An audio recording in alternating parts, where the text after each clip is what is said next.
গানে গানে যদি 2025 সালের শুরু থেকে শেষ পর্যন্ত মুক্তি পাওয়া টলিউড ছবিগুলোর দিকে তাকালেই দেখা যায় খুব বেশি ছবি দর্শকের মন জয় করতে পারেনি। বেশিরভাগ ছবি পেয়েছে মিশ্র প্রতিক্রিয়া, সমালোচকদের আলোচনা কিংবা দর্শকের মুখে মুখে প্রশংসা। দুটো ক্ষেত্রেই কিছু বাংলা ছবি জায়গা করে নিতে পারেনি। ও স্যার, আমি ডাক্তার। বছরের শুরু থেকে শেষ পর্যন্ত নানা ঘরানার ছবি, ভিন্ন ভিন্ন চরিত্রে একাধিক অভিনেতা পর্দায় হাজির হলেও প্রশ্ন থেকেই যাচ্ছে, আসলেই কি দর্শকের মন জয় করতে পেরেছে বাংলা সিনেমা?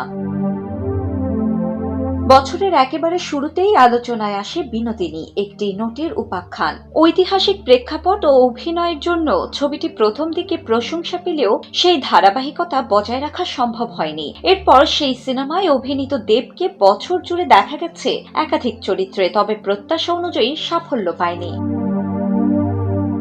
হতাশার মাঝেও কিছু ছবি ইতিবাচকভাবে আলোচনায় উঠে আসে। আদিত্য বিক্রম সেনগুপ্ত পরিচালিত ও শ্রীলেখা মিত্র অভিনীত মায়ানগর দেশে বিদেশে ব্যাপক প্রশংসা কুড়িয়েছে। আন্তর্জাতিক বিভিন্ন উৎসবে ছবিটি প্রশংসিত হয় এবং শ্রীলেখা মিত্রের অভিনয় দর্শক ও সমালোচকদের নজর কাড়ে।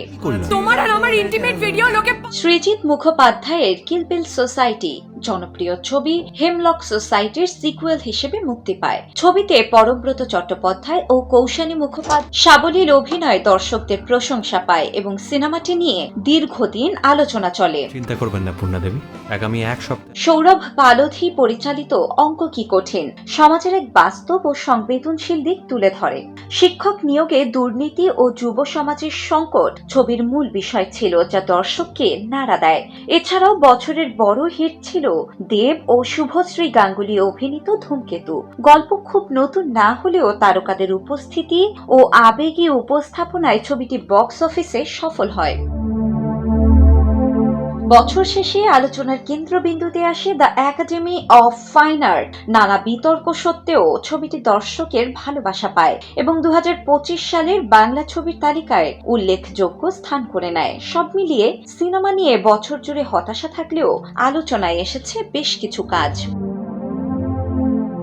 শিলা ইসলাম, দ্য নিউজ।